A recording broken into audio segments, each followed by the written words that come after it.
Hey gang, I thought I'd pop on here and show you what I've been working on lately.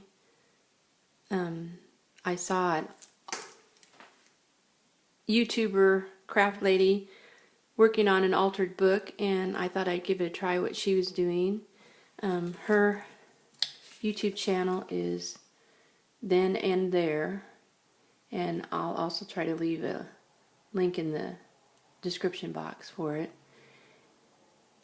I've had trouble with altered books before because when you tear out the pages and then you try to tear them back and you glue it and it gets wrinkly. So I like this one. What she did was she painted the pages. And she used a smaller book, one that's not too thick to begin with, and one that's sewn in. So you could go to the middle of the little signatures that are sewn in, and you could pull out a couple pages around the threads, which I did on this one, and they kind of, because this paper is a little heavier I think than the paper that she was using, it kind of pulled some of the threads out, but I just washi taped over them to hold what was there, so it's going to work. But I had this book that I wasn't going to use, and so I started working on this one, and I had a lot of paint that I get from garage sales, just old paint that quarter, dime, nickel, whatever, and I've been collecting, and I guess I like neutral colors because that's mostly what I have.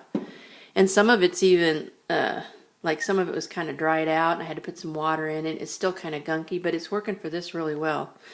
So what she did was she painted the pages in her colors that she liked, and you can get a lot of different colors with only about 4 or 5 colors because you can mix and match them. You can let it dry and then you can put some light over them, and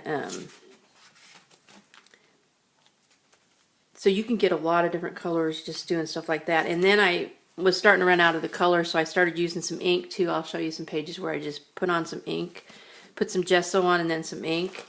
And these are the pages that I'm just painting, and it seems to be kind of making the paper have a little bit more too. This paper happens to be a little thicker anyways, so, and it's taking the paint really well. So I've just been painting, and then I made a couple pockets. This one I made into a double pocket before I started painting. So I'll probably put some kind of tags or something in there. This is the one, let's see, I have to move it over here. This is the one where I used the inks. I painted with a neutral color, and then I just took these upside down and went over it. And these are the kind of inks that are more permanent. It doesn't matter because you could use the distress inks too and it still works. And then I wanted to lighten it up a little bit, so then I did another little layer of gesso. So, and I did the same on this one. In this one I used distress ink all over it, the whole page, and there was, you could see there were some birds just showed through a little bit, and I wanted to keep that, and so then I put some white, and actually it wasn't dry, the ink wasn't dry yet, so when I put the white over it, picked up some of the color of the ink. So this is very relaxing, lots of fun. You can make a mess and just have a lot of fun doing this. So I did the pages, did a few pages, painted them, and then I started making my, I guess you're going to call it kind of an autumn altered book is what it's going to end up being. And then I got to start saying I'll show you a few pages that I've been working on. I wanted, and I made a pocket with this one, I wanted to use a lot of the paper that I get from estate sales, old paper, and I wanted to have enough writing space. So I'm trying to leave spaces, and you can write on this too. And you can cover that and write on that. You can write on this here, up in here. And I also found some old watercolor books, probably from the 1980s. At a garage sale, and I've been cutting out the images that are folly-like out of the And that one I just printed off the internet onto some, almost like tracing paper. So let's see if I can find some more I've been working on. But this is just a lot of fun. And I think it's going to end up being a pretty nice book in the end. You're going to be able to put something, in here on that side, and something on that side. And then over here, these, let's see, I'm having trouble because my camera won't show too much. Let's see if that'll work. These flip out like that. So there'll be a lot of space to actually put pictures or journal when I'm done.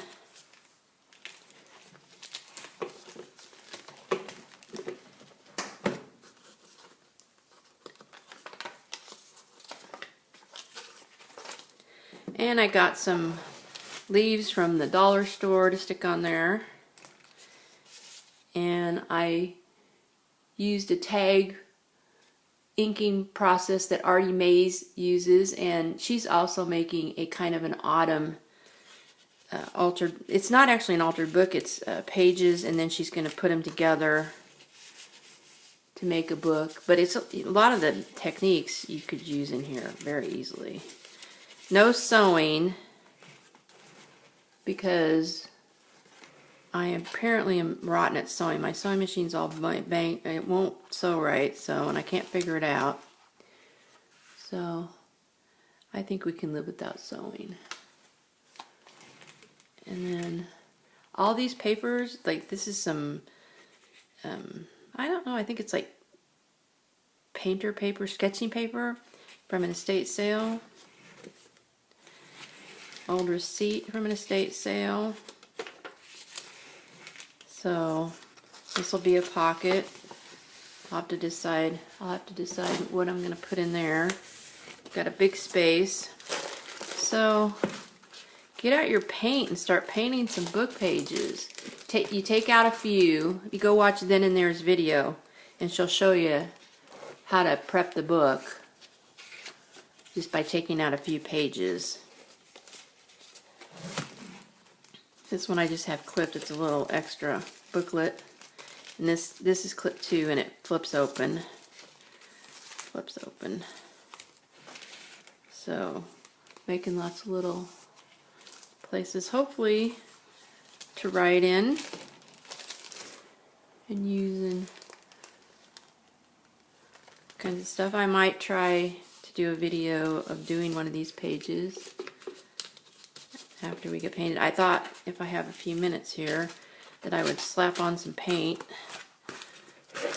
on one of these pages here. So you just get some wax paper and you put it behind the next page so it doesn't bleed through on both sides.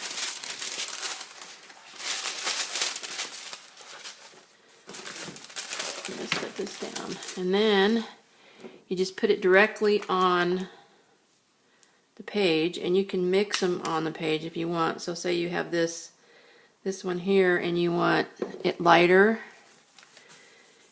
you could just toss in a little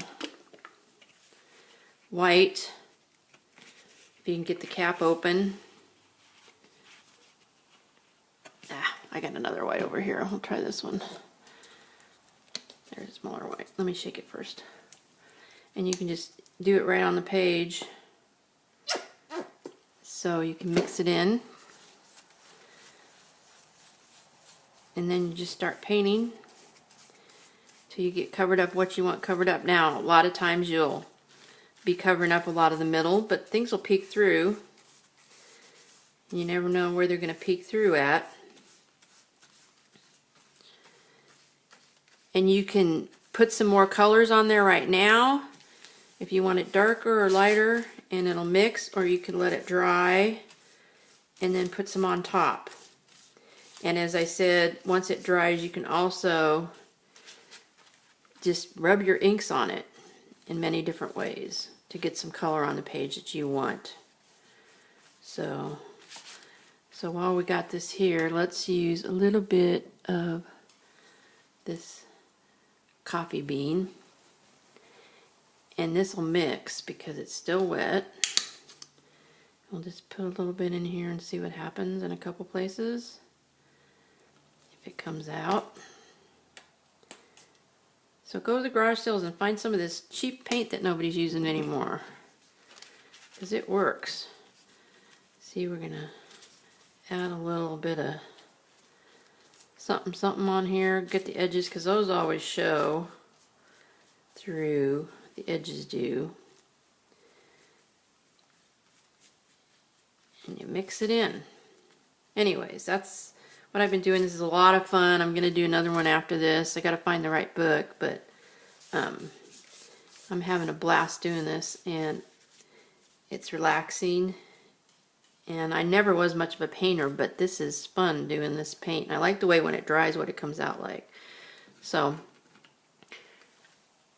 I hope you guys have a good day, and thank you for watching.